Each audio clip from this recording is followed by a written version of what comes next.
Sauveur n'est racheté.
Je vais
peut dire merci Seigneur. Tunapiga kwa asante Bwana.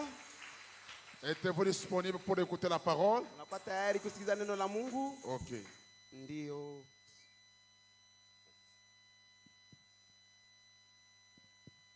Encore une fois ce soir, je vous salue dans le précieux nom du Seigneur Jésus-Christ. Magharibi tena na misalimu ninyi wote mjina la Bwana na Mwokozi wetu Yesu Kristo.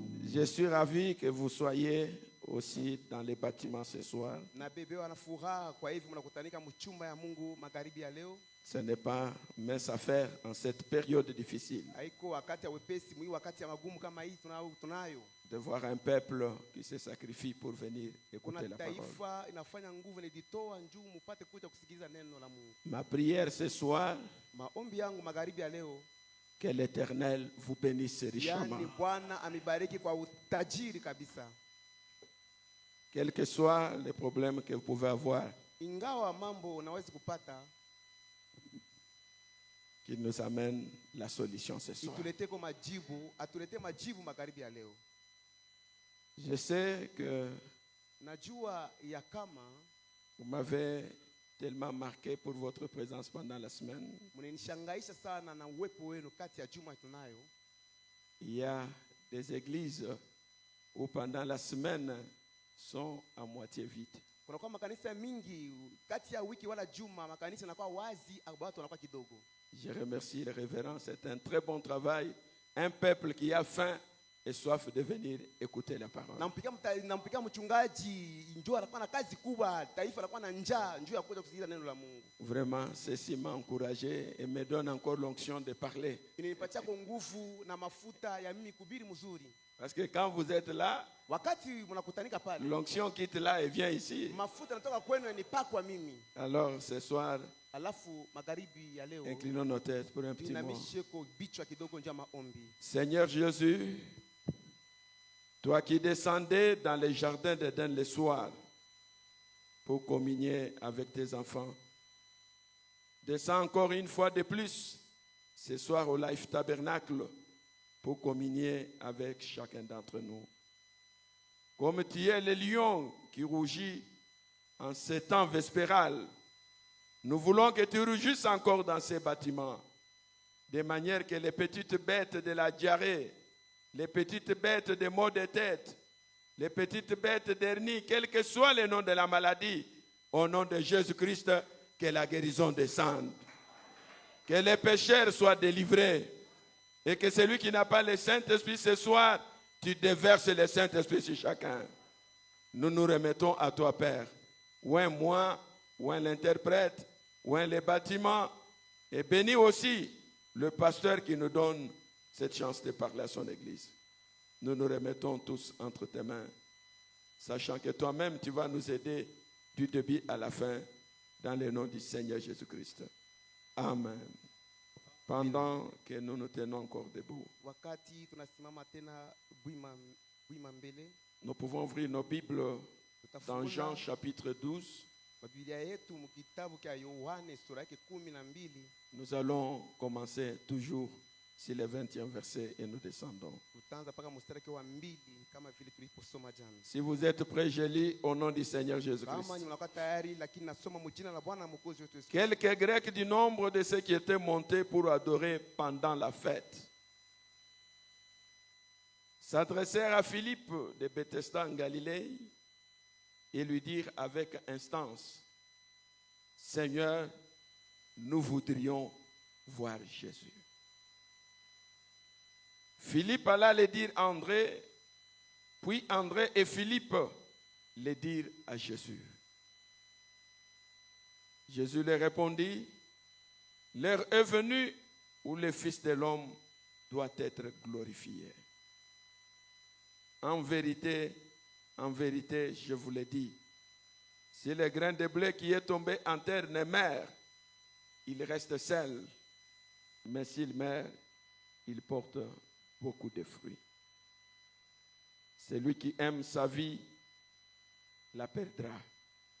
Et celui qui est sa vie dans ce monde, la conservera pour la vie éternelle. Que Dieu bénisse la lecture de sa Mungu parole. abariki andiko ya neno. Je vous en prie, lake. veuillez vous mettre. Na misi mkaleni.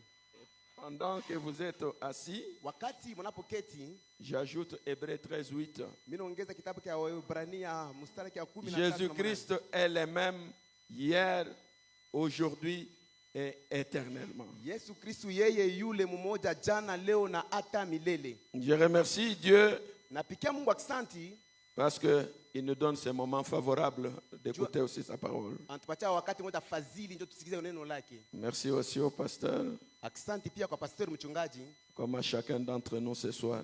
kama vile mmoja katikati yetu magharibi ya leo. Mon thème, c'est toujours le même. Somi yangu ni paka ile mmoja moja. Messieurs, nous voudrions voir Jésus. Bwana, sisi tunapenda kumona Yesu.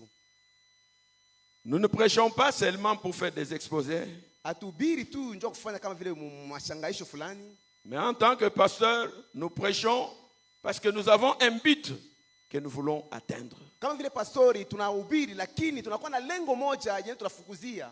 Nous avons une image que nous voulons présenter. Tunakuwa na uso moja tunapenda kuonesha mbele ya watu. Nous avons un modèle de croyant que nous voulons avoir.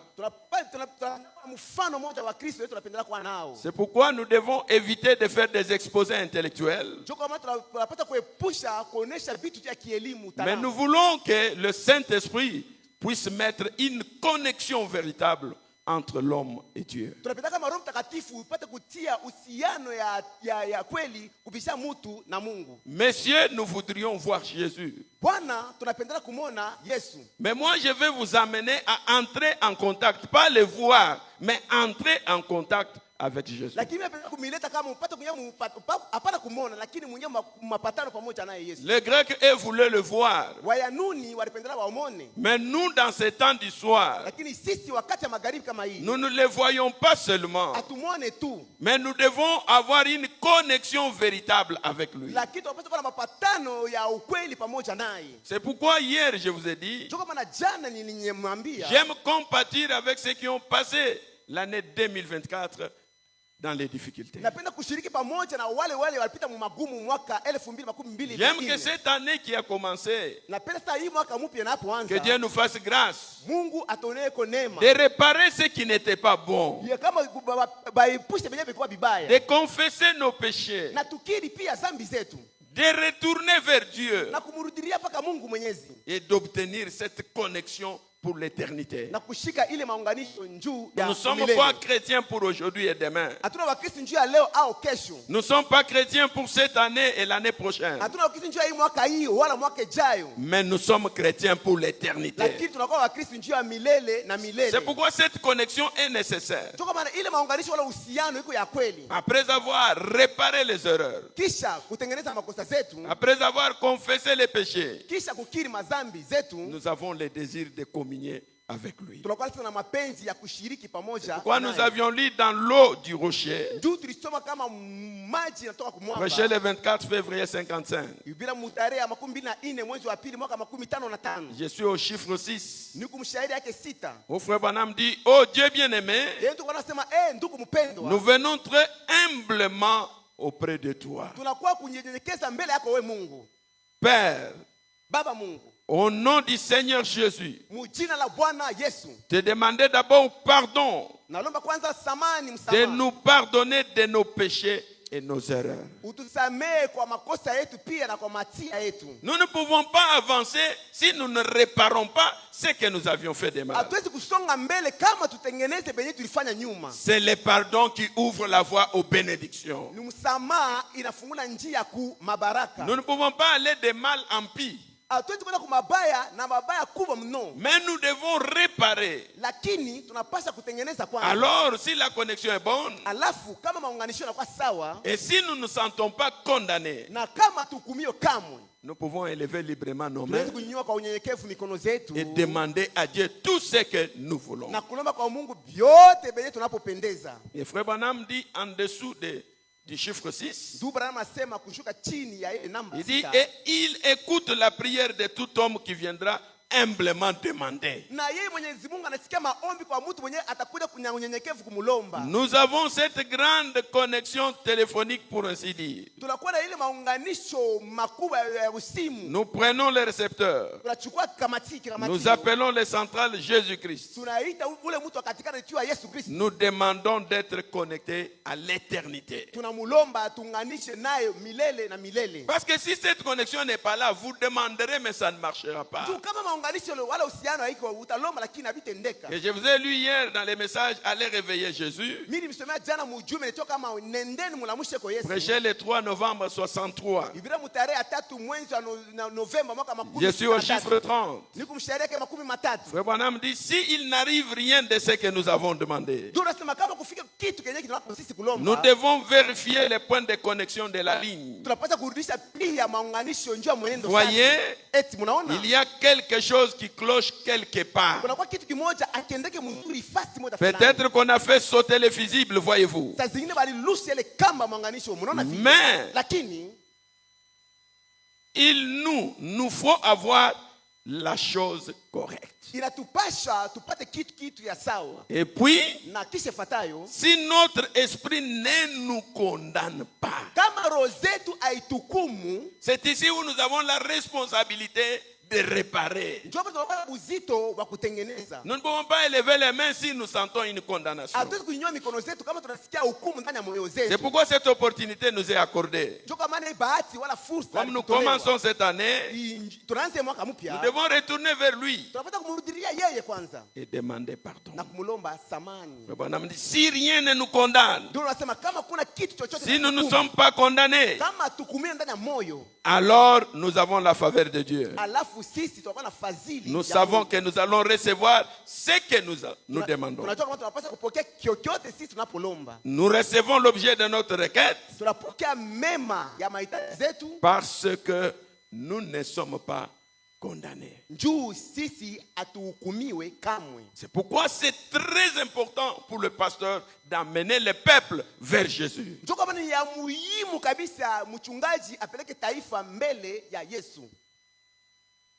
Et je vous avais dit hier Niliniambia pia jana que si la ligne est bonne, kama tu njia inakuwa safi, votre prière a de l'effet. maombi yako yanakuwa na matendo safi. Vous n'attendrez pas que le pasteur prie seulement pour vous, Hautasubiri kama pastori akombee wewe tu, que le diacre prie pour vous, shemasi akombee que wewe tu, l'église prie pour vous. na kanisa yapata kukombea Mungu. Comme la ligne est correcte, Kwa hivi njia inakuwa tu sawa, votre prière, maombi zako Dieu va l'exaucer. Mungu atayakubali. Parce que demander, c'est notre devoir. Juu kulomba ni mapashwa zetu. Et exaucer, c'est l'affaire de Dieu. Na kukubali kwa maombi ni mambo na mwangalia Mungu. Quand il n'y a pas connexion, Wakati kuna mapatano, nous remettrons tout entre les mains du pasteur. tunataka sasa vyote mikono ya mchungaji pastori. Pasteur, priez pour moi. Pastori niombe Pasteur, mimi. pour ceci. Papa hivi Pasteur, pour cela. Uniombe kwa kile akendeke. Le pasteur ne se reposera pas. Pastori yeye atapumzika kama. Les diacres ne se reposeront plus. Shemasi nao Mais hawatapumzika. si nous sommes connectés, Lakini kama tunaunganishwa, le pasteur se pastori reposera. atapata kwa mapumziko na Parce yeye. que vous avez foi dans votre propre prière. Tu mnakuwa na imani na maombi zenu mnapotenda. Marc 16 dit, Marko 16 anasema, voici les signes qui accompagneront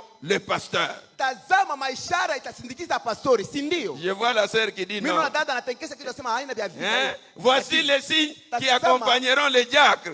Tazameni ishara itasindikiza washemasi hapa. Je vois les sœurs qui disent non. Mimi na kanisa nasema hapana. Mais la Bible dit, Lakini Biblia inasema, voici les signes tazameni qui ishara accompagneront itashindikiza ceux qui auront cru. wale wataamini. À mon nom, Mjina langu ils chasseront les démons. watafuta mapepo mchafu. Si vous êtes un véritable chrétien, Kama kwa Mkristo wa vya kweli, vous avez le devoir de prière. unakuya na mapasha maombi. Même si votre voisin est malade, Hata jirani yako ana magonjwa, vous avez ce pouvoir. unakuwa na ule uwezaji. Il n'a pas été donné seulement au pasteur, Haikukabidhiwa kwa pastori, mais vous l'avez aussi. lakini ilikabidhiwa pia kwenu. Mais c'est parce que vous êtes éloigné de la connexion. Ni njoo nyie mnakuwa mbali na maunganisho. Il faut revoir la ligne. Inapasha kufungula njia safi. Prière, Maombi c'est donné à tout chrétien. ilitolewa kwa kila Mkristo wote. Est-ce que nous pouvons dire Amen? Yesu tunasema kwa amini. C'est là où Frère Branham dit, Ndio Bwana anasema, dans les messages William Branham prêche, mjumbe nitoka kama William Branham anahubiri. je l'avais lu hier, Mimi nilisoma pia jana. laissez-moi vous le dire, Acha nisomee tena. il a dû croire à l'impossible kuamini kusiyowezekana. C'est ce qu'il nous faut faire. Ndio tupasha sisi tufanye vile. Il vous faut croire à l'impossible Unapaswa kuamini kitu kisiyowezekana pour recevoir la nouvelle vie. ndio kupokea maisha mpya. Écoutez, Sikilizeni. croire à l'impossible Kuamini kitu kisiyowezekana pour recevoir la nouvelle vie. ndio kupokea uzima mpya. Permettez-moi aussi de vous dire ceci. Sasa mniruhusie kuniambia kwa kitu kimoja. En tant que serviteur de Dieu, Kama vile mtumishi wa Mungu. je sais de quoi je parle. Mimi najua ni kitu gani mimi naposema. L'impossible devient réel Isiwezekana na kwa ya kweli. quand on prend Dieu au mot. Wakati wanamchukua Mungu na misemo yake. Si n'importe quelle personne Aingawa kwa mtu gani? prend cette même parole, Chukua paka ile neno moja moja. elle produira chaque fois les mêmes résultats. Yo itatenda paka majibu moja moja. Pas seulement le pasteur, Hapana tu pastor mchungaji. pas seulement le frère, Hapana tu ndugu anaketi pale. mais les sœurs peuvent avoir un problème, Ndada anaweza kuwa na mambo un fulani. malade. Magonjwa. Elle l'entoure, Anazunguka. elle prie, Anaomba Mungu. elle s'impose les mains. Anatia mikono juu ya Je watu. crois que Dieu va exaucer la Mungu prière. atakubali maombi ya dada wala ndugu. Si vous croyez à l'impossible, Kama nyie mnapokuamini kwa kitu kisichowezekana. et pour croire à l'impossible, Ndio kuamini kwa kitu kisichowezekana. il faut qu'il y ait la connexion. Inapaswa kuwa mapatano wala maunganisho. Nous n'avons pas besoin seulement des gens dans l'église Hatuna tu lazima na watu wengi kanisani. qui chantent bien, Wanaimba nyimbo vizuri. qui lisent bien, Wanasoma qui vizuri. disent Amen, Wanasema amina. mais qui ne sont pas connectés. Kila waunganishwe na Mungu. Que l'homme soit connecté à Jésus. Kila mtu aunganishwe na Yesu. Parce que nous ne vous prêchons pas pour être membre de l'église, Jua tumhubiri tu mpate kwa wanamemba wa kanisa. mais nous vous prêchons pour entrer dans le corps du Seigneur Jésus-Christ. Lakini tunamhubiri ndio pate kuingia ndani ya mwili ya Si Bwana vous wetu. restez dans l'église, Kama kanisa humu. vous avez échoué la chose. Mais si vous entrez en Christ, Kama unaingia na Kristo. Dieu vous baptise du Saint-Esprit. Mungu anabibatiza na Roho Mtakatifu. Vous n'êtes pas un chrétien temporaire. Aure tu Mkristo wa kupita kamwe. Vous êtes un homme, une femme éternelle. Uko mtu unabaki mara moja milele. Parce que le Saint-Esprit en vous Ndio Roho Mtakatifu ndani zenu vous rend un homme éternel. inamitia mtu wa milele. Nous devons prêcher pour amener les gens à Christ. Tunapaswa kuhubiri ndio kuleta watu kwa Kristo.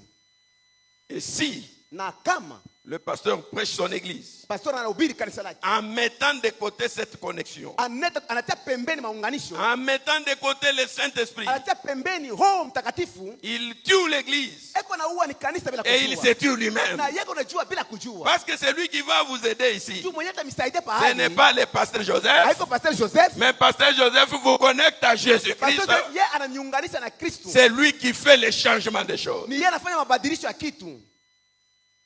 Nous ne devons pas être des professeurs d'université. Ashikuwa mwalimu wa shule la juu kamwe. Non. Hapana. Nous devons avoir un objectif. Tunapaswa kuwa na lengo moja fulani. Et nous ne devons pas dire nous avons reçu cette année beaucoup de croyants. Atusema hii mwaka tunapokea Wakristo wengi kanisani.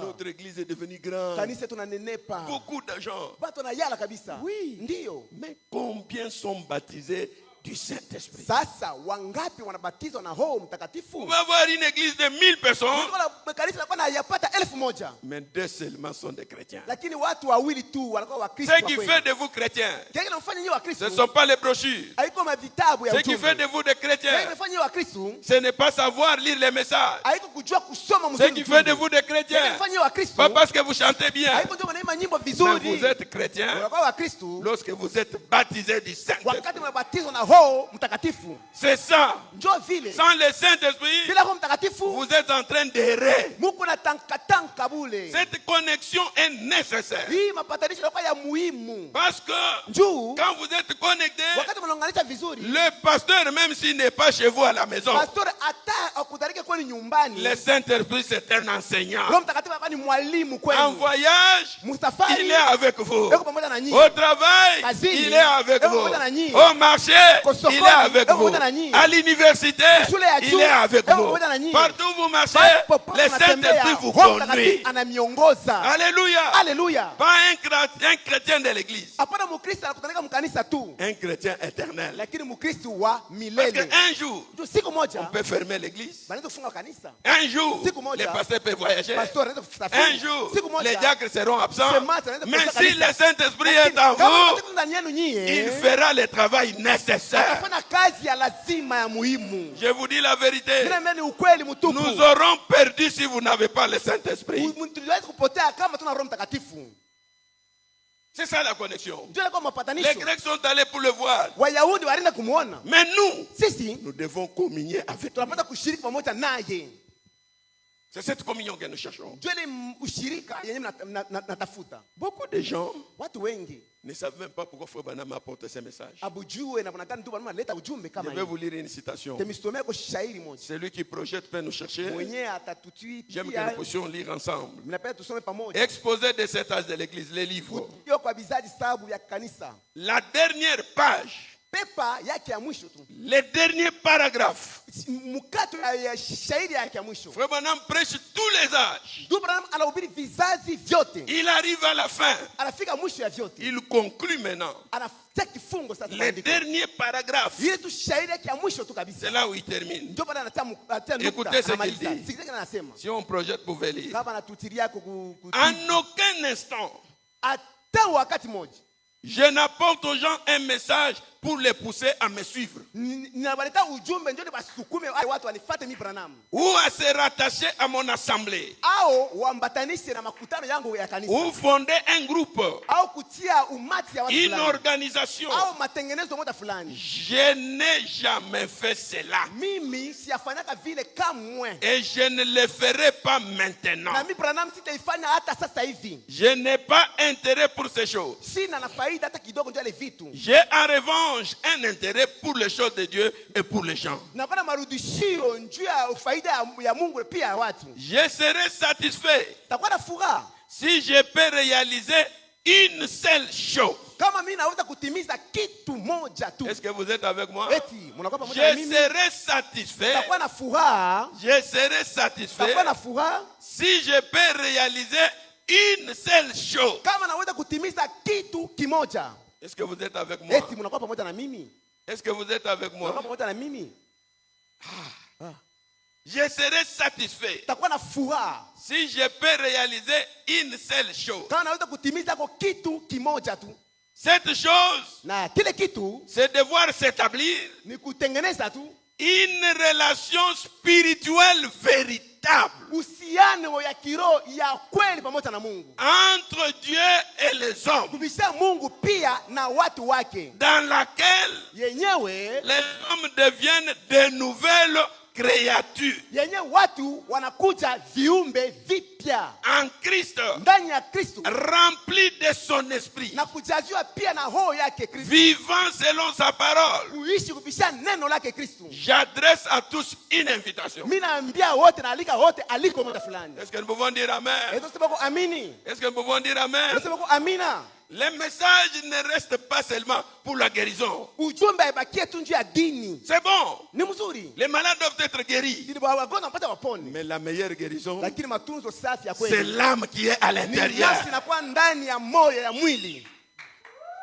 Nous pouvons prier pour un homme ici. Tunaweza kuombea njia ya mwanadamu hapa hivi. Il est guéri. Anapona na magonjwa. Il rentre dans la prostitution. Anarudi sasa muuzinzi Nous ukahaba. avons fait un travail inutile. Tunafanya sasa kazi moja ya bure bila faida. Ça, je vous dis. Hii inaniambia kweli. Quelqu'un peut venir, pasteur. Je suis tourmenté. Mtu anakuwa Priez pour moi. pato na unaangamizwa na On mateso. prie. Ici, vous avez Dieu. Hapo anakuwa na Mungu. Et il reste là. Na anabakia pale pale ile misemo. Il n'avance pas. Asiendelee kumbele. La guérison du corps, c'est bien. Matunzo ya kimwili ni mzuri. Mais la guérison de l'âme, Lakini matunzo ya nafsi c'est mieux. iko mzuri kabisa kupita. C'est ça la véritable chose. Ndio kwa kitu cha muhimu cha kweli. J'aime Napenda réaliser une seule chose. kutimiza kitu kimoja tu. Frère Branham dit cette chose-là, Ndio nasema ile kitu c'est devoir s'établir ni kutengeneza mapatanisho.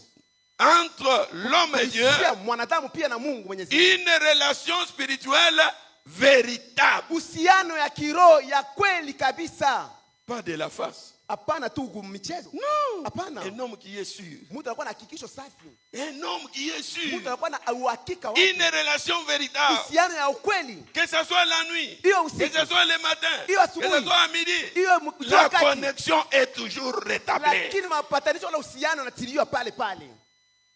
Pas la connexion du téléphone. Hapana tu mapatanisho tu ya simu. Non, avec ça un jour, Pamoja na ile siku moja. vous entendrez que Tigo ne passe pas. Mtasikia sema Tigwa ipite. Un jour, vous vous réveillerez. siku nalamuka Au WhatsApp ne passe pas. WhatsApp mitandao Un haipiti, jour, vous vous réveillerez. siku nalamuka tena Et Facebook ne passe pas. Facebook mitandao haipiti, On a coupé la connexion. banakata tu Un mtandao. jour, vous vous réveillerez. Unalamuka Vodacom par réseau. Vodacom mtandao asiseme Mais tena, lakini si vous êtes connecté à Jésus-Christ, kama unaangalia na Yesu Kristo, la connexion est éternelle. mumapatanisho yanakuwa ni ya milele. Écoutez, Sikilizeni kwa makini ici, hapa. notre téléphone, la batterie peut manquer l'énergie. Simu yetu chombo ya kuleta moto inaweza Le kukosea, téléphone peut tomber, simu inaweza le kukuanguka, display se casse. na simu nakatika, Le téléphone peut se perdre. simu inaweza kupotea, On peut nous les voler. wanaweza kukuiba hayo. Mais cette connexion avec Lakini Jésus, mapatanisho pamoja na Yesu c'est une connexion ni éternelle. mapatanisho moja ya milele tu. Les voleurs peuvent voler mes habits, Wewe unaweza kuiba ils mavazi peuvent yako, voler mon argent, bataiba makuta ils peuvent yako, voler ma voiture. bataiba gari, Mais le lakini Saint-Esprit, Roho Mtakatifu il ne les volera jamais. hataiba, hataweza hata kidogo. Je suis connecté partout. Naunganisha nafasi En popote, brousse, ndani ya je pori, cultive. nalima Connecté. nalima, À la naunganisha maison, kunyumbani, je prépare les foufous. napika ugali, Connecté. naunganisha na Dans ma Mungu. douche, je me lave. Msiba kule ya Connecté. kuotea, À naunganisha l'école, shuleni, j'étudie. nafuna masomo, Connecté. naunganisha. Voilà le véritable chrétien. Kama Mkristo wa kweli ni ule Un homme qui est connecté. mtu anaunganishwa na Mungu, C'est la connexion ni divine. unganisho ya kimungu. Les hommes de science ont volé notre Dieu. Watu wa utaalamu waliba ni Mungu wetu, Ce sont des copistes, wanakuwa watu des wanaiga, imitateurs. wanakuwa wanaiga. La vraie connexion, Mapatanisho usafi c'est la connexion du ni Saint-Esprit. mapatanisho ya Roho Mtakatifu. Dieu lui-même parle en vous. Mungu peke yake ndani anasema ndani yenu. Oh, mes amis, Warafiki zangu, mes amis, warafiki zangu, mes amis, warafiki zangu, laissez-moi vous dire, acha niambie, c'est ça la véritable chose que nous devons voir. kwa kitu cha kweli kile tunapendela kuona, Nous devons avoir cette connexion. tunapata kuwa na ile mapatanisho, Nous devons être connectés à lui. tunapata kupatanisho pamoja naye. Parce que sans cela, Juu bila hile oh, nous aurons tout perdu. tutapoteza vyote warafiki. Il faut d'abord vérifier la connexion. Unapata kuchunguza kabisa mapatanisho. Si la connexion est bonne, Kama kwa mapatanisho sawa pamoja naye, vous aurez même la foi dans la prière que vous faites. mtapata hata imani maombi yenyewe mnapotenda. Il y a les gens qui demandent à Dieu des choses. Kuna kwa watu wanaomba kitu kizuri, Dieu répond, Mungu anajibu, mais l'homme dans la distraction totale. lakini mtu anabakia mkulengama kabisa Comme il utenda. n'est pas connecté, Wakati sionganishwa, alors il va savoir comment que Dieu a répondu. alafu atajua namna gani Mungu alimjibu On est maombi. chrétien si on est connecté. Mkristo ni wakati wanaunganishwa. Écoutez, Sikilizeni, Frère Branham nous raconte une petite ndugu histoire. Branham anatufasiria hadithi moja, J'aime aussi vous raconter ça. napenda nimefasiria pia Un homme hadithi. catholique est venu vers Frère Branham. Mtu mmoja Katoliki alikuwa mbele ya ndugu Branham, Il était aveugle. alikuwa kipofu, Il est venu akakuja mbele ya à la Branham, ligne de prière. asema Frère Branham a prié pour uniombee. lui. Ndugu Branham akamwombea, Il est passé. akapita kaenda, Il est retourné dans les bancs, aruditi mukiti, mais il ne voyait pas. akuwa anatazama vizuri, Il est revenu dans la ligne. akarudia mustari, Il est venu vers Frère Branham. akamwona ndugu Branham, Il dit, je n'ai pas vu. sione tena ndugu Branham. Frère Branham dit, j'ai déjà prié pour Nisha vous. kukuombea Mungu Il dit, zamani. je ne vois pas. Mimi sione. Branham dit, va. Branham asema nenda, Dis toujours, sema paka par ces meurtrissures, kuvidonda vyake je suis guéri. mimi shakupona zamani. C'est fini. Unamalizika ndugu, Tu as ta guérison. unakuwa na matunzo yako. Cet homme-là catholique est Ule parti. mtu wa Katolika karudi, Il ne voyait pas. akuona Il tena, est allé à la maison. akenda nyumbani. 2 jours après, Siku moja baadaye, Frère Branham prêchait. ndugu Branham kahubiri neno. Il sent là au fond du bâtiment. Anasikia kule nyuma tu ya chumba. J'aime que je lise un peu. Napenda nisome Dans kidogo. les messages, la foi c'est le 6e sens. Mujumbe natoka kama imani ni mlango wa sita. Prêché le 11 juin 1960. Vira mutarehe ya 11 mwezi wa Je sita. suis au chiffre 116. Eh bien, Na kwa mshahara yake 100. Eh bien. Mzuri. je pouvais à peine tenir les services les 2 soirées qui ont suivi. Natokea tu kufanya ibada tu majioni mbili yenye lifatana. Il s'est levé là Alilamuka kule nyuma. où je me trouvais 10 ans. Kwenye nilikuta Dieu soit loué pour ma guérison. Mungu asifiwe njoo ya matunzo yangu mimi. Quand j'ai commencé à prêcher, Wakati lui napohubiri, s'est levé crier. ye akaamuka akapata Dieu sauti. soit loué pour ma guérison. Mungu asifiwe njoo ya matunzo yangu. Au chiffre 117. Ku nukta yake 117. On lui a donné un travail de vendre des journaux. Bakampatia kazi ya kujiza magazeti. Puis presque 1 mois s'était écoulé. Ilichukua hadi mwezi moja kapita mapito. Sans être guéri. Hein. Bila. Mais partout il passe. Gloire à Dieu. Watu wapita anasema utukufu wa Mungu. Je suis guéri. mimi napona. Pendant qu'il ne voyait pas. Wakati yeye akuwa naona. Frère, la foi c'est une substance. Ndugu, imani inakuwa ni kitu nashika. Un vrai chrétien, Mkristo wa kweli il croit aux choses impossibles. anaamini kitu Nous kisiyowezekana. n'avons pas besoin des intellectuels. Hatuhitaji na watu wa kitaalamu. Nous avons besoin de super surnaturels. Tunahitaji na watu walikuwa na Des juu gens qui asili. sont connectés. Watu wanaunganishwa. Cet homme catholique était connecté. Ule mtu Katolika aliunganishwa pia. Partout. Fasi Dieu popote. soit loué. Mungu asifiwe. Écoutez. Sikilizeni. Et il était là criant. Na alikuwa pale anapata sauti. Édition spéciale. Ilikuwa tu mambo ya Dieu soit sasa. loué pour ma Mungu guérison. asifiwe njia ya ile matunzo yangu. Les gens se moquaient de lui. Watu walikuwa wanamchekelea Les kabisa. ridiculisaient. Wanamcheka mumdharau. Les petits vendeurs de sifflets les sifflaient. Wewe unaonyesha tu mafilimbi na mafilimbi Les wewe. gens dans la rue disaient, Watu wa barabara walikuwa ce wanasema vieil homme a perdu la raison. ule mtu anapotea tu akili yake. Est-ce que vous pouvez faire ça? Eti wewe ndugu unaweza kufanya vile. Est-ce que vous pouvez faire ça? Eti unaweza kufanya kwa vile. Les gens se moquaient. Watu wanamchekelea. Frère, je vous dis ce soir, Ndio na mimi magharibi ya leo. si vous arrivez au niveau où les gens commencent à se moquer de vous pour Kama ces nafikia wakati messages, watu wanaanza kuchekelea njia ya ujumbe. sachez qu'ils ont provoqué Dieu au ciel. Ujue kama kweli wanamchokoza Mungu kule mbinguni. Je vous dis la vérité. Ni ukweli kabisa. Arrivé où le point où les gens se moquent de vous, Kufika pa nukta yenyewe watu les wamchekelea gens nyie. vous ridiculisent. Watu wanakudharau. Alors, Alafu, ils ont provoqué Dieu. Wanamchokoza ni Mungu mzima. Mais lui, Lakini ne yeye regardez pas les gens. asikuangalia watu. Lui, Yeye n'écoutez pas les gens. asikuwa anasikiliza watu. Les regards tournés vers Alikuwa Jésus-Christ. anamtazamia mpaka Yesu. Édition spéciale. Yo mambo ya sasa. Édition spéciale. Mambo ya sasa. Gloire à Dieu. Utukufu kwa Mungu. Je suis guéri. Mimi napona lwangu. Pendant qu'il ne voyait pas, Wakati asikuwa naona kumacho. la foi, Imani c'est une ferme assurance. inakuwa na hakikisho safi ya imara. Beaucoup Wengi ont pris le message balichukua ujumbe hii comme une étude kama vile majifunzo intellectuelle. ya Ils ont kitaalamu. pris les prédicateurs Wanachukua wahubiri pour des orateurs au njoo kwa wadharau intellectuels. wa Nous ne kitaalamu. sommes pas des orateurs Sisi intellectuels. hatuna watu wa kudharau wa Même kitaalamu. ces messages que nous Hata prêchons, ujumbe tunapohubiri nous ne prêchons pas. atuhubiri njuu. Nous reprenons ce qu'on dit les bandes Tunachukua et les kenye brochures. ganda nasema na tunamhubiri. Pourquoi? Mbona vile? Pour amener les gens à la connexion. Njoo kuleta watu na mpaka na mapatano na Mungu. Les gens se moquaient de lui. Wanamchekelea, bali kwa Je wanamchekelea. vais aller vite, vite. Mimi na haraka haraka mbio mbio. Je peux prendre le chiffre 120 Ndio tuchukua namba yake 112 pour gagner du temps. njoo tufaidike kwa wakati. Un petit garçon l'a conduit à travers la rue pour se faire raser chez les coiffeurs. Kijana mmoja alimuongoza barabarani njoo bende bamuingerariwe kwa nywele. Un certain petit coiffeur. Mkata nywele moja mdogo. Un monsieur, je sais tout, Bwana moja najua vyote. a voulu se moquer de lui. Alipendelea amuchekelee ule ndugu. Il lui a très bien savonné le visage. Alimsapisha uso wake vizuri. Et les autres coiffeurs, Na wengine wakata nywele il leur a fait un clin d'œil. bali bakatupa jicho pembeni na kutazama kila pita. Alors il s'est mis à les raser. Alafu wakati umwangalia Il yenyewe est arrivé un peu à moitié là, à la moitié. akafika tu kipande ndogo Il avait mis une serviette de toilette, vous savez. akatia nguo moja kama essuie tu. Il a dit- Unajua akasema Dis donc, papa reine. sasa sema sasa. Il a dit oui, Asema ndio. oui mon fils. Ndio mwanangu. Il a dit, Akasema j'ai appris que vous êtes allé voir ce saint exalté quand il était ici. mimi si kama unaenda kumwona mtu asiyoelewa mtakatifu kwa wakati alikutanika hapa hivi. Les saints exaltés dont il disait c'est frère Branham. Wa Pour se mtakatifu moquer de mwenye frère asielewe Branham. alikuwa ni nani? Ndio Branham mtaka kumchekelea tu. J'ai appris que tu étais allé voir les saints exaltés. Jua akaenda kwa mtakatifu asiyoelewa. Mais Lakini tu es guéri.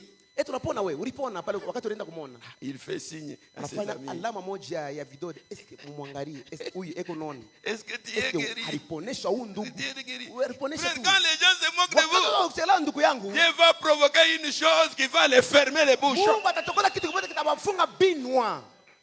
Oh my. Tu es allé voir un saint exalté. Anaenda kuangalia tu mtakatifu asiyoelewa ule. Ah.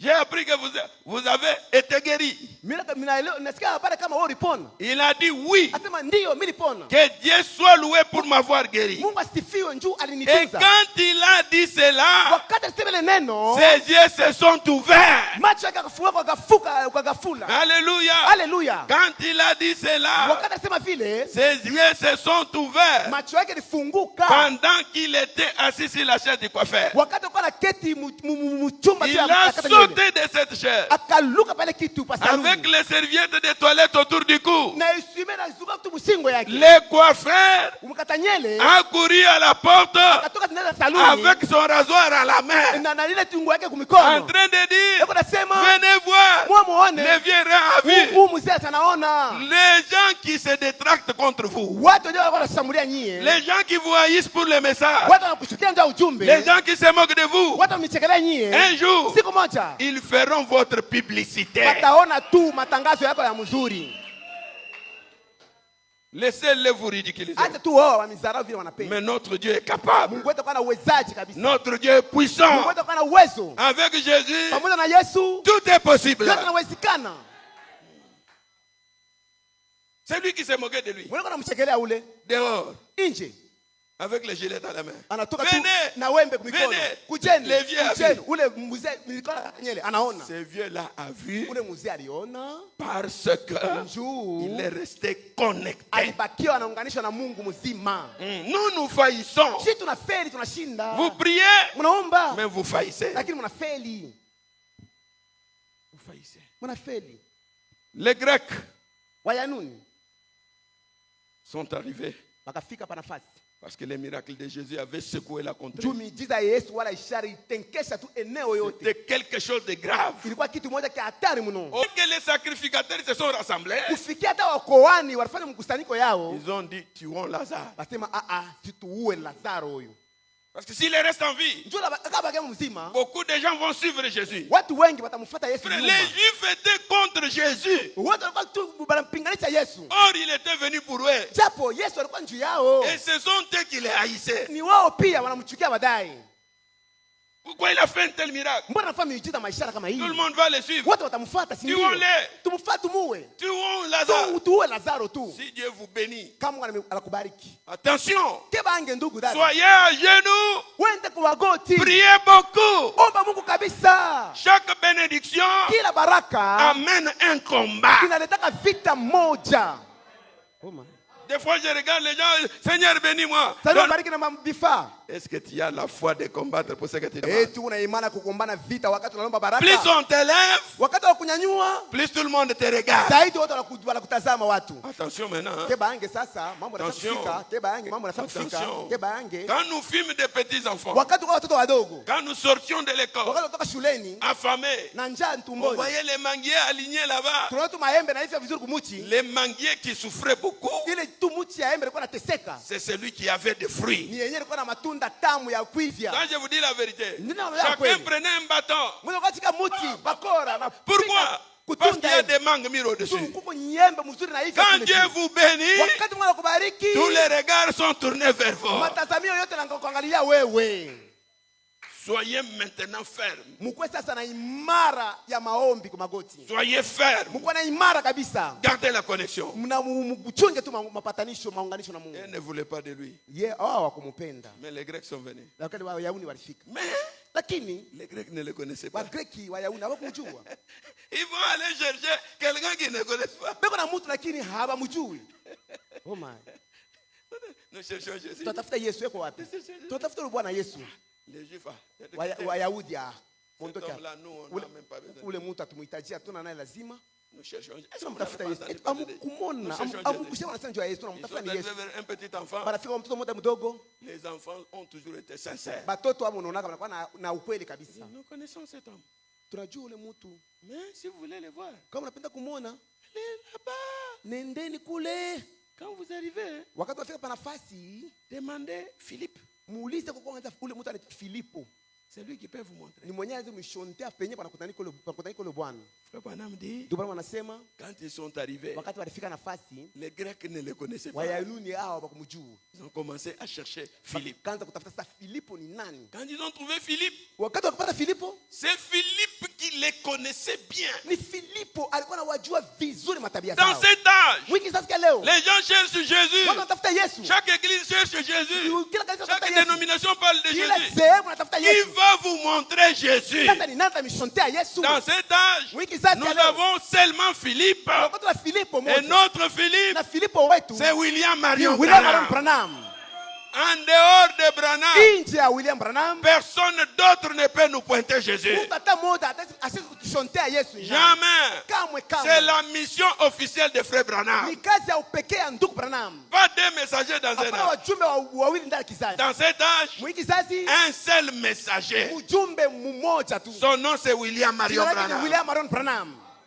C'est lui qui les connaît bien. Ni mwenye anamtambua vizuri. On ne peut pas commencer à s'échanger avec frère. Hatuwezi kuanza Non, frère. kubishana na ndugu Nous Branham. attendons. Tunachunga, C'est son tunasubiri. message qui va nous pointer. Ni ujumbe tatushontea tu. Les messages. Ujumbe. Frère Branham dit les messagers Sasa ujumbe et les na messages ujumbe sont un. inapale kitu kimoja. Comment les gens commencent à disloquer les Japo messages? watu wanaanza kupasula Ah ujumbe. non, les Hapana. messages à côté, Ujumbe les ni messages à pembeni, côté. iko kando. Comme Branham et moi, Branham na son mimi, message est resté. ujumbe ni bakia. Les messages vont nous pointer. Ujumbe tatushontea paka. Ah, qui vous a dit ça? Nani ameniambia Miranda Qui vile? vous, Nani qui vous a dit ça? Nani ameniambia vile? Frère Branham dit ce n'est pas ça. Tunasema haiko vile. C'est lui, Philippe, qui devait nous montrer. Ni Yesu Filipo mwenye alipata Est-ce atushontea que je Yesu. peux vous lire quelque Hebu chose? tumsomee kwa andiko moja. Est-ce que je peux vous lire quelque Naweza chose? kumsomea kwa andiko ingine. Ok, je vais vous lire. Sawa, atamisomea. Ah, nous attendons Tunasubiri. quelqu'un qui peut nous les présenter. Mtu mmoja anaweza kutuonesha Mais naye. qui va vous les Ni présenter? yeye atatuonesha ni nani naye. Qui va vous les présenter? Nani mwana atakuonesha naye? Dans la brèche. Mumulango tu. La brèche entre les 7 âges de Mulango l'Église et les 7 cha sceaux. kizazi cha saba na miuri saba. Si vous avez la brochure Kama unakuwa na ujumbe ya miandiko des 7 sceaux, ya miuri saba, c'est la page 76. ni pepa yake namba makumi Les paragraphes 40, saba na écoutez. sita. Shairi makumi tatu, sikilizeni. Maintenant, vous voyez, Na sasa tazameni. je ne suis pas en train d'inventer ça. Mimi sina situnge hiki kitu kamwe. C'est ainsi dit le Seigneur. Ndilo Bwana anaposema. Je vais vous les lire dans les livres. Tamisomea ndani ya kitabu hizi. Quand le message du 7e ange serait proclamé, Wakati tu mjumbe tu wa malaika wa le mystère de Dieu atatangaziwa. Siri s'accomplirait yake inapata timizike tel qu'il l'a annoncé à ses saints prophètes. kama vile alitangaza kwa wanabii wake watakatifu. C'est-à-dire Ni les manamaanisha prophètes qui ont écrit la parole. wanabii wanaandika neno. À la proclamation du 7e âge de l'Église. Mumatangazo tu kizazi cha saba cha kanisa, Le dernier âge de l'Église. kizazi cha mwisho cha kanisa, Toutes les choses qui étaient restées en suspens, na yote libakia pembeni, qu'on avait sondées au cours des âges de l'Église, yenyewe walichunguza kati ya kizazi cha seront kanisa, réglées ensemble. itatengenezwa yote pamoja. Une fois que les sceaux sont brisés Mara moja tu miuri na et que le fungwa mystère est révélé, na siri na c'est funuliwa. là que l'ange descend. Ndio pale sasa malaika Le anashuka. messager, Mjumbe Christ, Kristo peke qui yake pose son pied sur la terre anatia mguu wake pa et udongo sur la na mer mguu juu ya bahari avec un arc-en-ciel au-dessus de sa tête. na upindo tu wa upindo wa mvua peke Maintenant, yake. souvenez-vous, Sasa kumbukeni, le 7e ange est sur la terre malaika wa saba wanakuwa pa udongo au moment de cette venue. wakati ya kule kuja. Branham dit c'est ainsi dit le Banasema Seigneur. ndilo Bwana anasema. Est-ce que je peux lire encore? Naweza kusema hiyo tena? Tout comme Jean donnait son message, Kama vile tu Yohana alikuwa analeta ujumbe yake. en même temps que le Messie est venu. Pamoja Masia alikuja. À l'époque, Wakati wa kale Jean savait qu'il le verrait Yohana alijua kama atafanya vile. parce qu'il devait le présenter. Njoo alipata shonte watu. Or, tous les mystères seraient Wakati siri yote itakutanika, les moments où ils accompliraient. wakati yenyewe yeye atatimiza À la hayo. proclamation de ces messagers. Mu matangazio ya Donc ujumbe. ici, Kama vile hapa il y a l'ange qui est sur la terre kuna kwa malaika anakuwa pa udongo hapa et un autre ange, na mwingine malaika un mwingine messager puissant, mjumbe wa uwezo descend. anashuka pia. Voyez-vous, Unaona vile cet ange ule malaika est un ange terrestre, alikuwa malaika pa un udongo, messager terrestre. malaika pa udongo. Mais en voici un Na tazama moja qui descend du ciel. anashuka kutokea angani mbinguni. Amen, Amina, amen. amina, amina. Amen, amen. Amina, amina, amina. Frère Branham dit Anasema que son message na kama ujumbe et yake lui na yeye mjumbe sont un. banakuwa kitu kimoja tu. De même manière que Jean a apporté son message Hali moja moja Yohana aleta ujumbe et Jésus est venu, na Yesu akakuja. de la même manière, Hali moja moja William Branham, William Branham son message, ujumbe yake pendant qu'il le prêche, wakati kana ubiri il y a un ange céleste qui descend. kulikuwa malaika mmoja wa mbingu alikuwa anashuka. Qui va nous montrer Jésus aujourd'hui? Nani atatushondesha Yesu Kristo? C'est William Marion William Branham. Branham Il est né pour cela. alisalikiwa njuu ya vile, Il n'y a pas un autre. hakuna mwingine kamwe. Nous avons le message de Frère Branham. Tunakuwa na ujumbe tu Nous avons le Branham, message de Branham. tunakuwa na ujumbe tu Quand Branham. on dit voici Jésus, Watazama Yesu ni ule, non, pas celui-ci. hapana, hapana ule. Nous attendons un autre. Tunasubiri mwingine. Vous attendez un autre comment? Mnasubiri Je vais vous donner un petit exemple. Tampata mfano moja ndogo. C'est lui qui projette, s'il peut nous projeter. Mwenye atatutilia pale ku Projetez-nous Ésaïe chapitre 7, le verset Ututilie kitabu 14. cha Isaya sura yake 7 mstari wa 14. Projetez-nous, nous allons lire. Ututilie pale tuisome. Ah. Ésaïe Kitabu cha Isaya chapitre 7, mstari wake wa 7 le verset 14. mstari wa 14. Projetez-nous, je vais montrer à l'église quelque chose. Ututilie Comme je vais bien faire. Écoutez, il a projeté. Lisons ensemble là-bas. Tusome pamoja pale. C'est pourquoi le Seigneur lui-même vous donnera un signe.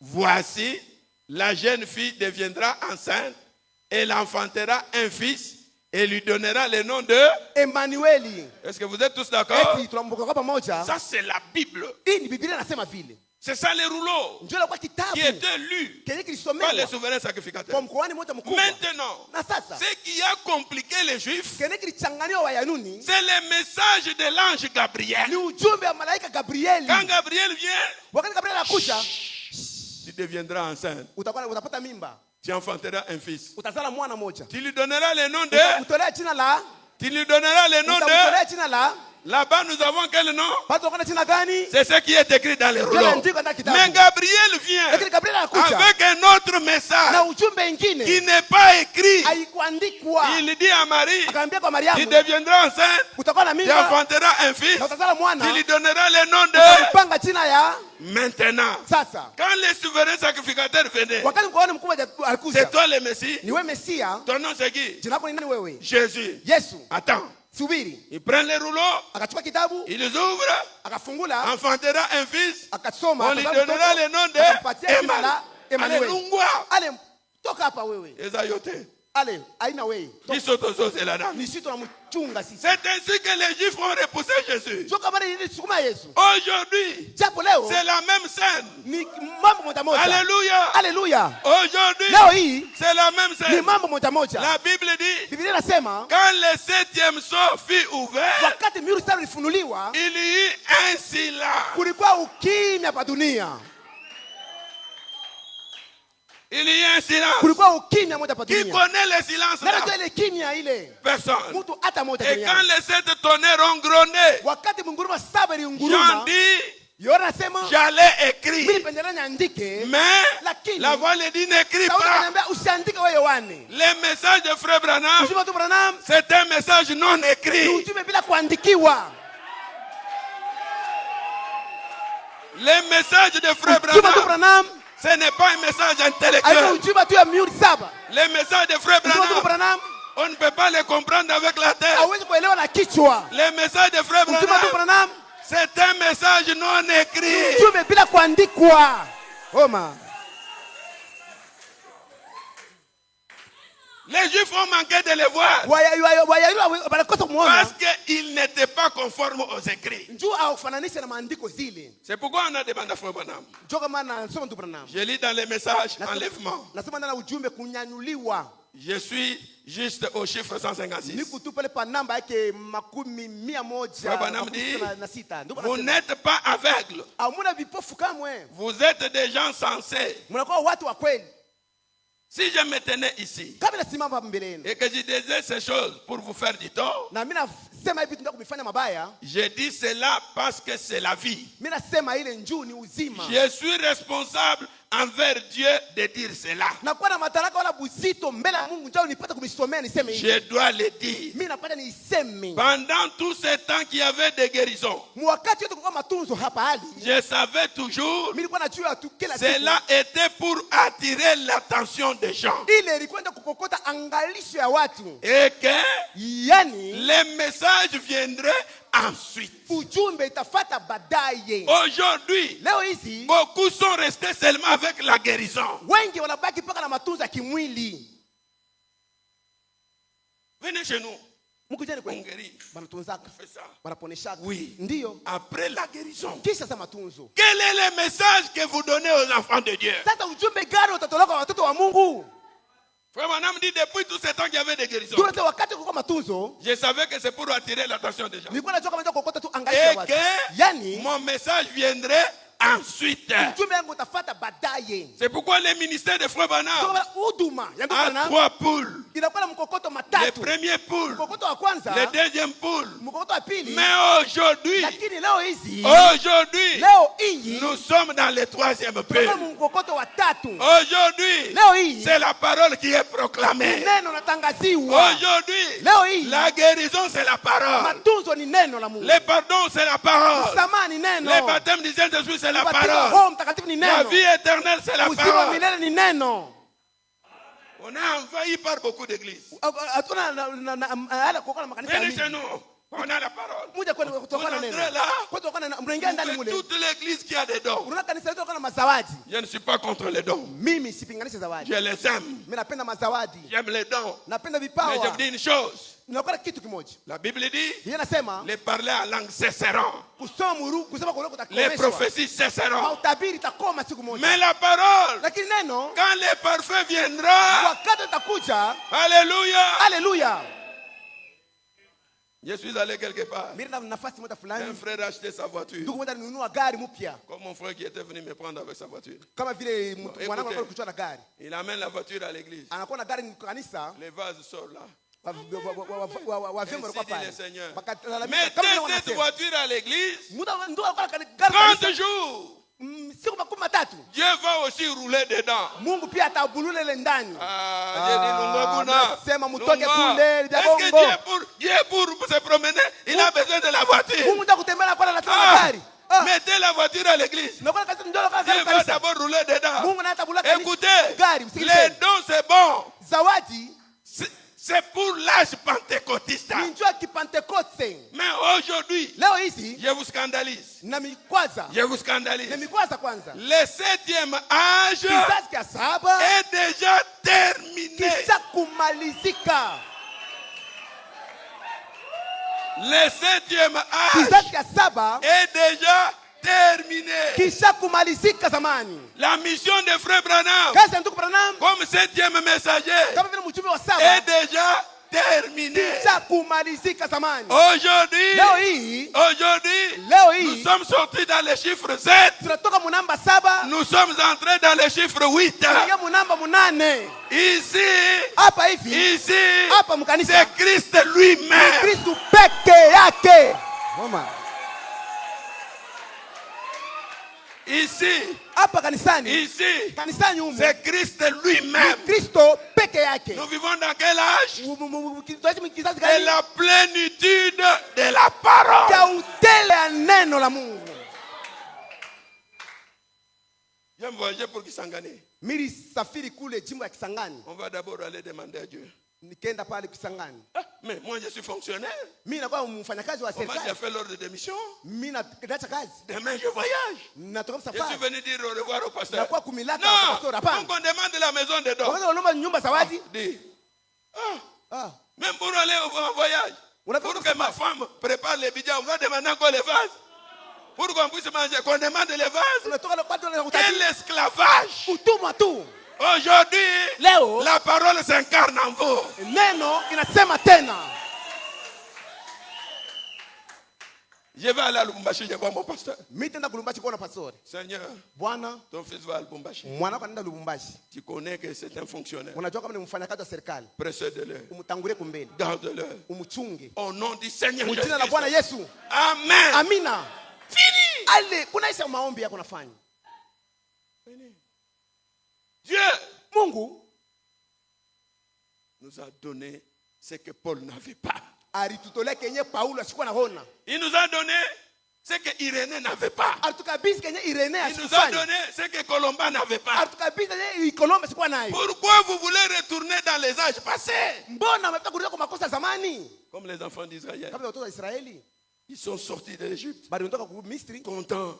Watu Mais arrivés dans le désert, kufika ndani ya jangwani commence à tourmenter Moïse. bakaanza kuangamiza Musa. Moïse. Musa wewe, Retournons en Égypte. turudi pa Misri Ils kututokee. sont fatigués de la manne. Tunachoka na mana. La manne, Mana kila la siku changu. nourriture des anges, Yenye tunakula paka préparée par Dieu. inapikiwa na Mungu. Ces gens commencent à saboter Dieu. Wale watu wanaanza kuchekelea. Ils demandent à Moïse, est-ce qu'en Égypte il n'y a pas de tombe?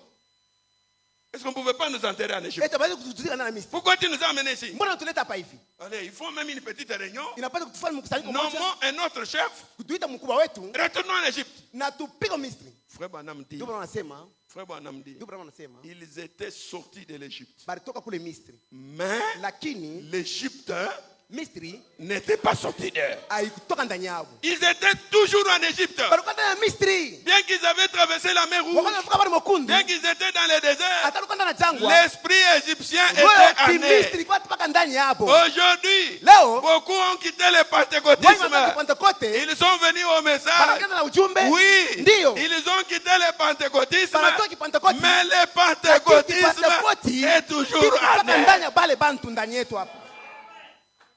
On prêche la parole. Wanahubiri neno. Oh non. Hapana. Aujourd'hui, Dieu n'est pas descendu. Leo Mungu ashukushuka. Quel est Dieu? Mungu kana unapenda Quel shuke Dieu? wewe. Mungu kana unapenda shuke. Dieu et sa parole sont un. Mungu neno lake iko On hapo. proclame la parole. Anatangaza neno. Vous cherchez quelle parole? Anatafuta neno gani? Aujourd'hui, il n'y avait pas d'onction. Leo kwa mafuta upako. Son onction, ce sont les vases. Upako yako inakuwa ni vyombo. Je ne suis pas contre les vases. Mimi sipinganishe vyombo ya Mungu. Mais Lakini j'aime la parole. napenda neno. Et je vous donne un exemple. Na mpatako mfano mmoja. Frère Branham dit dans les comptes à rebours, Ndio wanasema kuhesabia kurudi. nos ancêtres ont marché avec les chevaux. Walikuwa wanatembea na mafarasi. Passé l'âge des chevaux, Kupita na mafarasi, on a vu maintenant les vélos. wanasema Ils ont kinga. laissé les chevaux pour les Wanaacha vélos. mafarasi wanakuwa makinga. C'est les vélos qui étaient maintenant populaires. Ni kinga sasa ilikuwa tu mkavumu. Ils ont quitté les vélos. Wakatoka makinga, Ils sont allés vers l'automobile bakenda sasa mtukutuku. avec un moteur. Na tukutuku na tukutuku. Ils ont passé l'âge des chevaux. Toka tu mpikipiki. Bien qu'ils étaient arrivés à l'automobile, Hata walitoka tukutuku, les chevaux marchaient toujours. lakini mafarasi kwa natembea paka. Est-ce que vous m'écoutez bien? Eti tunasikiliza kwa makini. Les vélos marchaient toujours. Kinga alikuwa anatembea paka. Mais Lakini ce qui faisait la priorité, ilifanya tu mambo ya kwanza, c'était le moteur. ilikuwa tu ile Le chombo. frère Branham dit aujourd'hui, Tunasema leo hii nous sommes à l'âge des astronautes. tunakuwa mkizazi ya manyota. Nous montons plus haut, Tunapanda juu plus kabisa. haut, Juu kabisa. plus haut, Juu tena. plus haut. Juu zaidi. Le vélo sera là. Kinga itakuwa On kupaka. n'a pas de problème. Hakuna maneno. Les avions seront là. Mandege itakuwa On n'en a pas de problème. Hakuna maneno. Mais c'est l'âge de la fusée. Lakini ile itaharibika paka. Vous avez votre avion, c'est bien. Unakuwa na ndege yako ni Mais vizuri. est-ce que l'avion ira à la lune? Eti ndege itaenda mumwezi? La wandugu. La. Hapana. Vous sortez du pentecôtisme. Tunatoka Vous kipentekoste. nous amenez encore les pentecôtistes. Unatuleta kipentekoste na ujumbe. Ah. Même pour des petits problèmes. Hata mambo On kidogo. va faire un service. Mnafaa fanya La kazi. parole, Neno. c'est ça la conduite pour les chrétiens. Ndio lako ongozi juu ya Wakristo. La parole. Neno la Mungu. La parole nous donne tout. Neno natupatia vyote. Je vais terminer, écoutez. Nafaa kumaliza, sikilizeni kwa makini. Je suis vraiment content de parler de Nakuwa na ça. furaha kabisa kusema hivi. Les Juifs, hein, Wajanuni lisez. walikuwa nasoma. Emmanuel. Walikuwa nasoma. Emmanuel. Emmanuel. Emmanuel. Wananjia Mais l'ange Emmanuel. Gabriel vient. Malaika Gabriel akakuja, Jésus. Yesu. Les rouleaux Kitabu mbele yao. écrits. Kinaandikwa Les messages de Gabriel. ujumbe Gabriel. Non écrits. Bila kuandikiwa. C'est celui qui avait la vie. Ni mwenyewe alikuwa na kuona. Aujourd'hui, les prédicateurs intellectuels. Leo, Frère Branham, ndugu Branham, quel est ton message? ujumbe yako ni nini? Frère Branham dit, depuis tout ce temps, Tangu hiyo wakati yote. où il y avait des guérisons et tout, Kwa hiyo kwa matunzo na vitu kadhalika. je sais toujours que cela était pour attirer l'attention des gens. Mnatoka kama ile ilikuwa pale ndio Les messages viendraient ensuite. ujumbe utakuja baadaye. Les voici. Tazama hayo hii. C'est cette sceau ouvert. Ni nuru saba nafunuliwa. C'est mystère. Ni siri. Ah, Alléluia. Haleluya. La venue de Christ, c'est un mystère. Kuja kwa Kristo ni siri. C'est un mystère. Inakuwa ni siri paka. On ne peut pas discuter avec quelqu'un sur ça. Hawezi kubishana na mtu juu ya hili. Nazan attendait. Mimi sina wakati njoo kubishana na ile Parce mambo. que tout ça, n'a pas discussion. Wote ubishane kwa kidogo. Toye Baki a raison. Tuone nani anakuwa na Ou, sheria. avec les mystères. Na hudum na Non. siri la. Les mystères, c'est la révélation souveraine de Dieu. Siri itakuwa tu ufunuo ya upekee ya Mungu. Même si on prêchait ici, Hata tunahubiri hapa hivi. si Dieu ne vous a pas révélé, Kama kufunuliwa, vous ne connaîtrez rien. hautajua kitu. Les sept sont ouverts. Muri saba nafunuliwa. Frère Branham dit quand le septième sceau est ouvert, Muri saba nafunuliwa. Christ descend. Kristo sasa anashuka C'est indiscutable. bila mabishano. Indiscutable. bila mabishano. Il descend pour faire quoi? Anashuka ndio kufanya nini? Pour rester dans les photos? Ndio kupiga mpicha? Non. Hapana. C'est le temps du mariage. Wakati kuunga ndoa. Alléluia. Haleluya. Il descend pour me marier. Anashuka ndio Il kunioa. descend pour prendre contrôle sur moi. Anashuka ndio kuchukua madaraka kwa Comme njia je vous mimi. prêche Kama maintenant, mhubiri sasa ce hivi, n'est pas moi qui vis, haiko mimi c'est nasema. Jésus qui vit à Ni moi. Kristo anaishi ndani yangu mimi. Jésus qui vit à moi. Je termine. Namaliza. Je vous donne un petit exemple, je termine. Napata mfano kidogo na mimi namaliza. Quand les Grecs sont arrivés, Wakati wa Kianuni walifika, Jésus n'a fait aucun miracle. Yesu asikufanya ishara wala miujiza hata moja. Il les voyait déjà qu'ils étaient en train de venir. Balikuwa wameona pale na wakasema. Jésus sort. Yesu akatoka. Philippe dit, c'est Filipo celui-ci. akamwambia, ni huyu. Jésus les regarde. Yesu akawatazama. Il dit, si le grain de blé qui est tombé en terre ne meurt, Kama tu chembe la ngano inaanguka tu ndani ya udongo, il reste seul. inabakia tu peke yake. Mais s'il meurt, Kama inafariki, il porte beaucoup de fruits. inazaa matunda mengi. Jésus rentre. Apita, asema hii hapana. Quand même un signe messianique. Na ile alama ya kimesia, Plus rien. hakuna kitu Quand kinaonekana. même une démonstration. Hata maonesho kidogo mbele ya watu. Ils étaient venus le voir. Njoo balikuwa Ils kumuona. ont fait un long voyage. Balifanya safari ndefu. Plus rien. Hakuna kitu. Pourquoi? Mbona vile? C'est ce que je vais vous dire le dimanche. Njoo tamiambia sasa siku ya Mungu ijayo. Écoutez mes amis. Sikiza warafiki zangu. Cléopas et Théophile. Cleopas na Teofila, Je n'ai pas le temps de lire, je termine. sina wakati ya kusoma En na route, maliza. Ndani ya ils njiani, étaient les disciples de Jésus. balikuwa wa mitume ya Yesu. Pendant que Jésus était mort, Wakati Yesu alifariki, il est ressuscité alifufuka, et retourné à Emmaüs. au kana arudia kwa En Emmaus. route. Ndani ya njiani, Il les croise, balakutana naye. en train de discuter. Lui, Biko en na train de bishana, dire, balakutana naye. de quoi vous discutez-vous? Qu'est-ce qu'il y a? Kitu kana ni mnabishana wewe.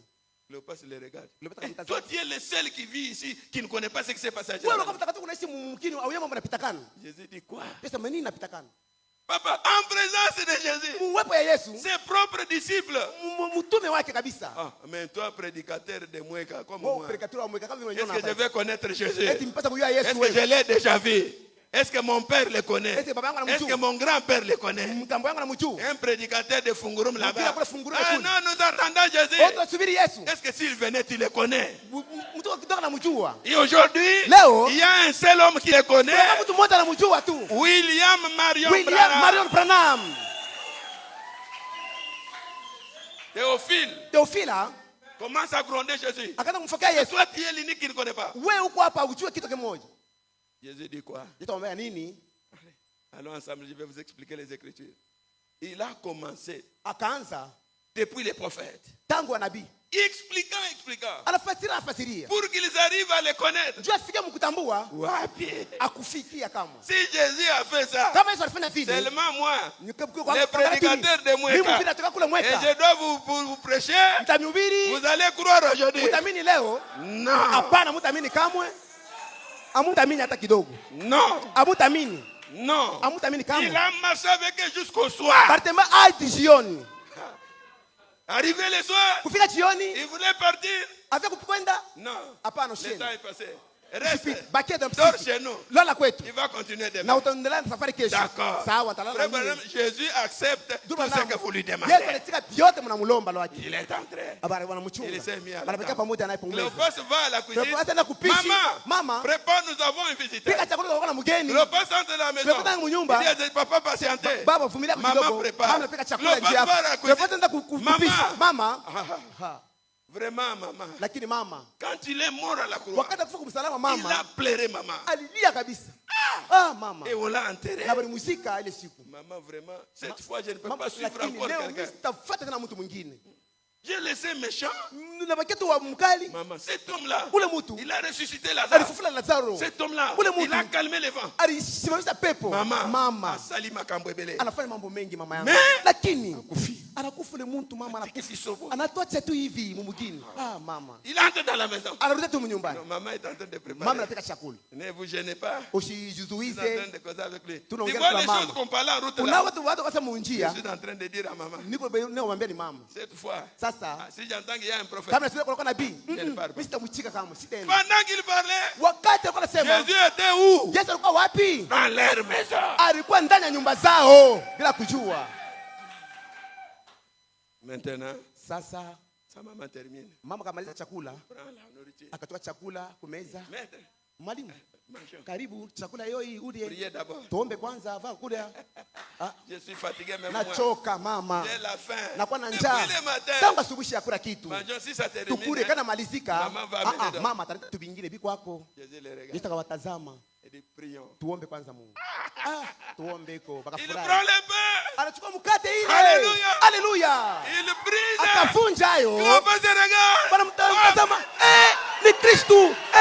Ni yeye mama. Oma. Clopas court. Tunapata kukimbia mbio. Mama. Au revoir. Bayo. Je rentre à Jérusalem. Mimi namfuata wangu. Je vais apporter la bonne nouvelle. Ninapeleka habari njema. Il n'est pas mort. Asikufariki. Il est vivant. Aliye hai mzima. Hey. Il n'est pas mort. Asifariki. Il est vivant. Lakini anakuwa ni mzima. La prédication ne les a pas convaincus. Mahubiri kuhakikishe. La prédication n'a pas touché leur cœur. Mahubiri kugusa moyo zao. Mais quand il a brisé le sort, Lakini wakati alifunga mihuri 7. alléluia, Haleluya. la révélation est descendue. Ufunuo kashuka pale pale. Ce soir, Jioni ya leo que le Seigneur veut. Bwana Mungu amibariki nyinyi wote.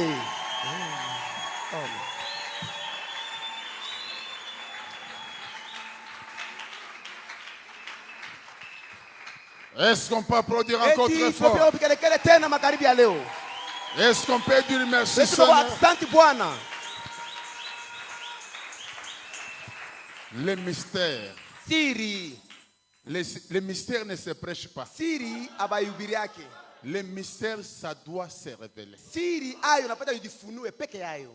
Même si Jésus est assis ici, Hata Yesu anaketi pa kiti kama mnekala vous ne le pale. verrez jamais. Nyinyi hamtamuona hata Mais mara c'est quand moja. il a accompli une promesse. Lakini wakati atimisa malako moja. Voir Jésus, Kumuona Yesu, le reconnaître, kumtambua, kumwelewa. il fait grâce à qui il veut. Anafanya neema kwa mwenyewe yeye anapopenda. Cela ne dépend ni de celui qui court, Ili aelekee kwa wale ni wanapokimbia celui qui veut, au mwenyewe anapopenda. mais il fait Lakini miséricorde anafanya tu rehema à qui il kwa veut. mwenye anapopenda. Alors, Alafu les disciples wa mitume avec Jésus, pamoja na Yesu, après combien de jours? kisha yapata kadiri siku ngapi? Combien de jours? Siku ngapi? 3 jours. Siku 3 tu. Ils ont marché avec le Seigneur Balitembea pamoja na Bwana pendant 6 heures. yapata saa Et 6. pendant 6 heures, Yapata saa 6. Jésus ne faisait que prêcher. Yesu alikuwa paka na ubiri tu. Les gens aujourd'hui Watu wa siku za leo pensent que wanafikiria kama connaître Jésus, kumjua Yesu c'est le voir que ses yeux ni là. kumtazama na macho ya kimwili. Non, non. Hapana, wanafikiri. Connaître Jésus, Kutambua Yesu c'est quand il accomplit. ni wakati anapotimiza Apocalypse 10, ufunuo yake ya 10. Luc 17:30, Luka 17 Zacharie 14:7, Zakaria 14:5. Joël 2:28. Yoeli 2:18. Quand il accomplit, Wakati anatimiza vous regardez, unatazama ça ndani, c'est Dieu. huu ni Mungu Ça, c'est anatenda. Jésus. Hii ni Yesu anatenda. Frère, moi jusqu'à présent, je ne vois pas. Mi paka leo mi sione kitu, siamona. Je ne vois pas. Mi sione kitu. Vous allez chez les pentecôtistes, Unako kwa ils vous Pentekoste. disent, Banakwambia, oh, oh, frère, ndugu, si Jésus vient, kama Yesu anakuja, frère, tous les morts seront ressuscités. wafu wote, maiti yote itafufuka. Si Jésus, Kama il est Yesu parmi nous, aliko kati yetu, et même prêche le contraire, yeye anahubiri kinyume. pendant qu'ils disent que Jésus est Wakati avec Yesu nous, pamoja nasi, après tout disent qu'il kisha tena anahubiri viendra. kama Yesu atakuja, anafuruka mambo. Jésus est avec nous. Yesu pamoja nasi. Jésus est avec Yesu nous. pamoja nasi. Jésus est Eko avec nous. katikati yetu. Oh, Oh, japo. tangu Yesu akoya. Oh, usiku yeye atakuja. Oh, lole kufungama. Oh, mbingu itafunguka. Tokobeta bambunda. Tutapika ngoma usiku na mchana. Vraiment tokoyebisa batu. Lakini Yewana, tutambia yewana, ibada, yewana, Yesu, ule yewana. kule yulu mwa mumone, ye ule kule kumbingwa mumone. Ça c'est une vision pentecôtiste. Hii ni mafikira ya kipentekoste bila Jésus kujua. peut entrer dans cette salle. Yesu anatungana na chumba. Il se révèle à 2 sœurs, Anafunulia dada moja fulani. 3 personnes. Watu watatu wanaketi Il na sort, na anaondoka kwa pole il pole. part. Anapotea anaenda. Jésus descend. Yesu anashuka. Il se révèle Anafunuliwa à 2 frères. kwa wandugu wawili. Les autres restent. Na wengine wanabakia. Moi, je n'ai rien vu. Mimi sione kitu. S'il était venu, Kama il alikuja. devait me convaincre aussi. Alipata nihakikishe mimi pia. Okay. Ndio chunga utakawia. Jésus se révèle. Yesu Et anajifunua. Branham dit, Branham anasema qu'est-ce qu'un mystère? siri ni nini basi? Un mystère, Siri c'est ni une écriture inakuwa ni andiko moja qui était cachée, yenye lifichwa. mais qui est révélée. Sasa inafunuliwa. Mais il reste toujours Lakini inabaki un mpaka. élément surnaturel Inakuwa kitu moja kia juu asili qui reste caché. kinabaki lakini kinafichikwa. Depuis que nous avons la révélation que le baptême c'est au nom du Seigneur Jésus. Tangu tulikuwa na mafunuo ya zamani kama ubatizo ni mjina la Yesu. Les autres disent c'est au nom du Père. Wale Fils. sema mjina la Baba Parce que Mwana. nous avons convaincu tout le monde Eti tuhakikisha watu wote wa dunia pour prendre le baptême ndio kuchukua au ubatizo nom de Jésus-Christ. mjina la Yesu Kristo. Les autres disent Wengine wanasema le baptême au nom du Père Fils. batizo kwa jina la Baba Mwana C'est Jésus qui a ni dit. Yesu anakuja. Le baptême au nom de Jésus, Jina ya batizo kwa jina la c'est Yesu son disciple. inakuwa ni wa mitume wake. Entre les disciples Kupisha wa mitume wa Yesu et les maîtres, na wa mwalimu. on peut choisir quoi? Kuna chakula nani Nous ule? choisissons Kuna chakula ce que le maître a dit. kenye mwalimu Le alisema. maître a dit Mwalimu au anasema nom du Père, jina la Baba, du Fils, Mwana du Saint-Esprit. na Roho Mtakatifu. malgré la révélation. Ingawa ufunuo Où Frère Branham dit yenye mtume anasema le baptême ubatizo dans les derniers jours msiku ya mwisho sera au nom de Jésus-Christ. itakuwa mjina la Yesu Kristo. Même les gens qui ont écrit le message, Hata watu wetu wanaamini le ujumbe. message de Branham, Ujumbe wa Branham hii. ces gens disent Wale watu wanasema ce tena n'est pas un bon baptême. haiko batizo ya mzuri. Le baptême c'est au nom de Branham. Ubatizo mjina Branham. Muone mambo. Muone mambo. Mambo yoyo. Même les gens qui ont écrit le message, Hata watu wanaamini ujumbe ya ils leo. vont vous dire Wataniambia tena. je crois les sept sceaux, Na mimi ni je crois la prophète chère. Il arrive même au nom au baptême. anafika hata kumbele ya ubatizo. Non, Hapana.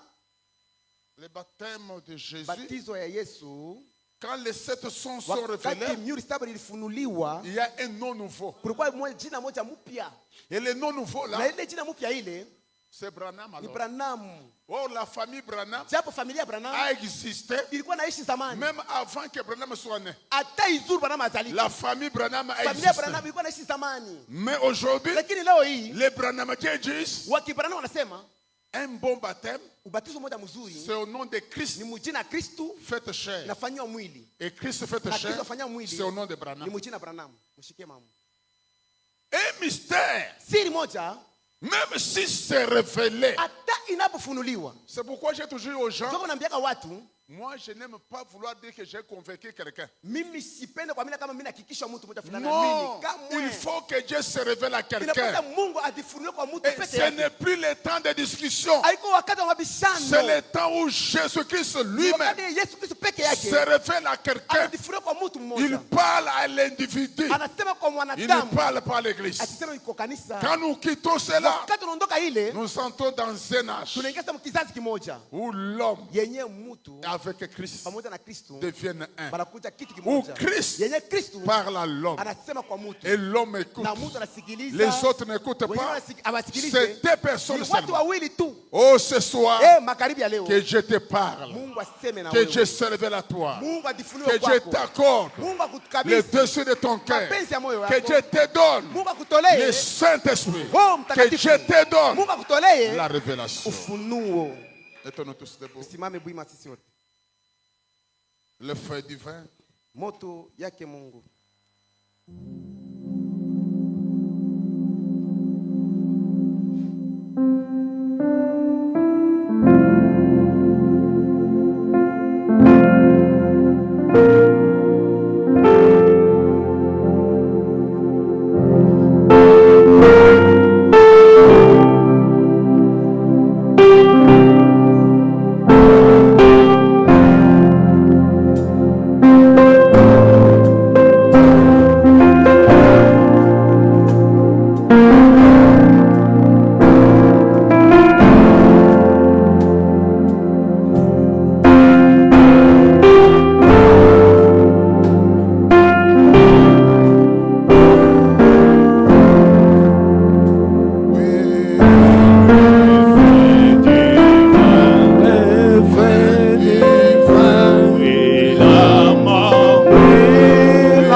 Je l'aimais. Mais Jésus au passé mais mal le premier il a appris mon sang à lui sur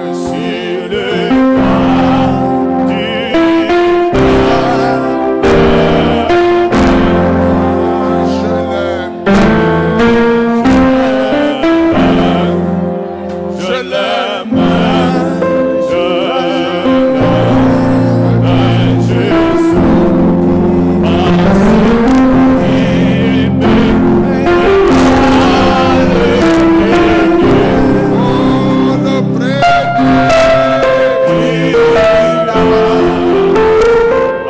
du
Seigneur Jésus-Christ, nous te disons grand merci ce soir.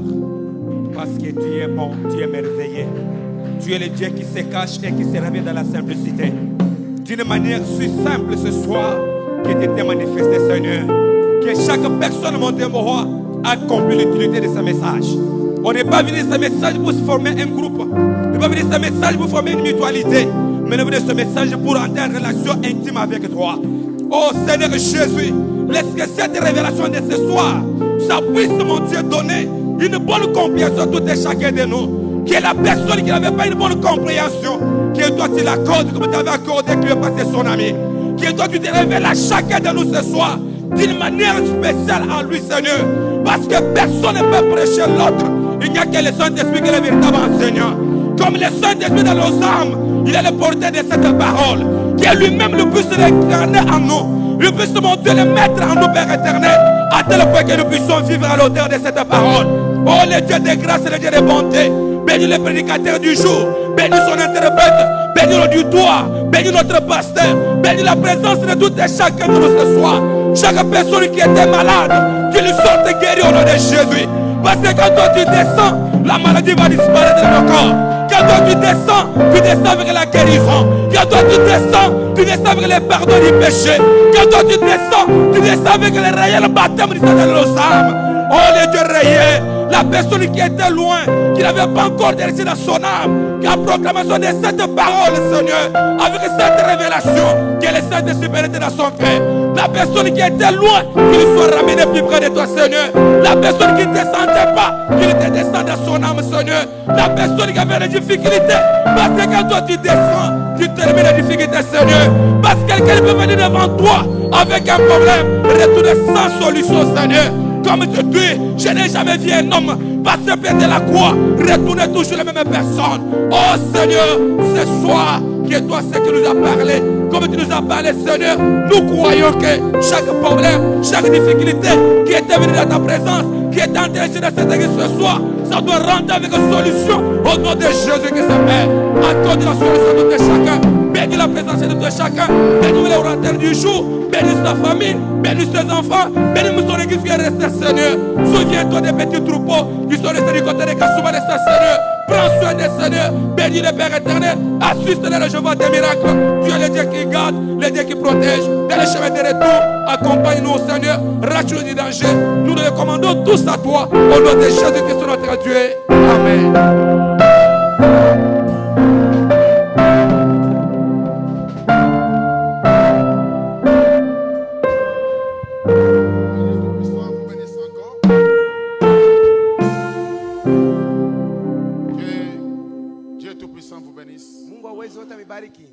Qu'il vous garde encore jusqu'au dimanche.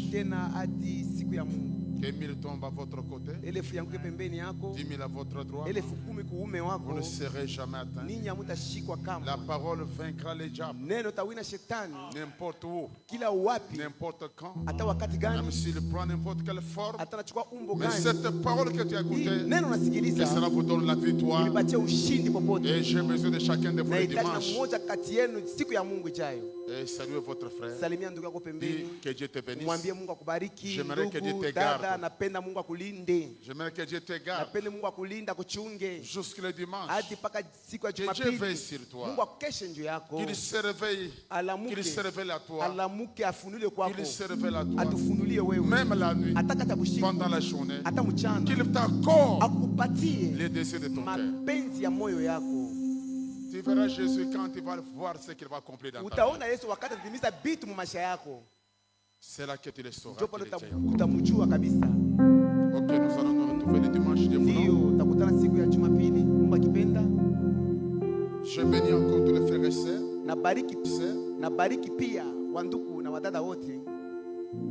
Qui avaient souscrit pour donner leurs contributions pour les groupes.